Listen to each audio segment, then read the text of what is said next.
ذکر سلو نو مجلس د میلاد به پر هغه طریقه کوي چې کوم نبي علیه السلام او صحابه وکړي.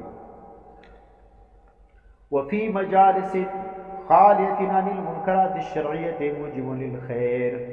وای هغه مجلسونه چې هغه چې خالی د منکرات څخه منکرات شرعیه او صدا موجب د خیر او د برکت دي. بشرط ان يكون مقرونا بصدق النية. هغه کې شرط دا دی چې انسان لپاره کې به نیت صفا وي، اخلاص وي، واعتقاد كونه داخلا في جملة الاذكار الحسنه. او بل به دا اعتقاد چې دا داخل دي په چیش کې په اذکارو کې، معنی دا زه چیش کوم یو مستحب ذکر کوم، مندوب ذکر کوم، غیر مقیدة بوقت. دغه ذکر به مقید کوي نه په یو وخت باندې اوقاتو څخه. ګوره دغه شی چې کوم علماء دیوبند نه دي کړي چې تر اورېږي میلاد خاصه دی او خاص وخت سره په ګورستنه کې په باندې ورځ به کوي د وخت سره به خاصه نه صرف د ربیع الاول سره مخاصه، بلکې محرم کې کوا، سفر کې کوا، ویني ربیع الثانی کې کوا، جمادی الاولی کې کوا، هر وخت کې کوا. بیا کله میلاد کانفرنس نوم ورکړي، کله سیرت ورکړي. اوس دا باندې ودي اختلاف دي، وایي تاسو د سیرت نوم ورکوي، د میلاد نوم ورکوي. موږ که څوک د سیرت نوم ورکړي او په دا خاص تاریخ باندې کې هغه میلاد نوم بولو.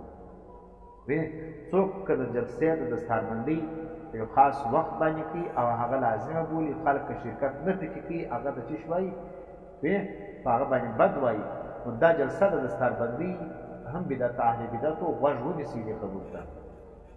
موږ خالي دا نه وایي چې بس چا د میلاد جلسه جوړه کړه هغه چې کوم دي هغه بدعتي دي.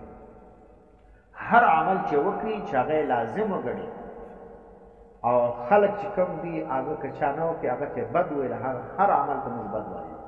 که د جلسې د دستاربندۍ څوک دا رقم کوي، په دا رقم انتظام باندې کوي چې خامخا د کال په اخره کې په دا تاریخ باندې یا په دا دغه کې به دا شی کېږي، او که چا نه وکړي، چا شرکت نه پکې وکړي، هغه خلک خوا بد ویني او هغه ته بد وایي.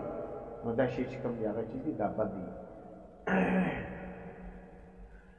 دا رقم په سیرت النبی کانفرنس کې دی او هغه ته دین وایي او چا شرکت نه پکې وکړي هغه ته بد وایي او دغه کانفرنس دی لازم بولي. نو که د سیرت النبی په نامه باندې، که د میلاد النبی په نامه باندې، که په یو بل نامه باندې، دا ټول بدعت دي. سر خلاص دي. موږ دا نه وایو چې خالي د میلاد په نامه باندې څوک کانفرنس وکړي هغه بدعت دي. فاذا كان كذلك نو ترکم څوک چې بس دا رقم سو لا نعلم احد من المسلمين ان يحكم عليه بكونه غير مشروع.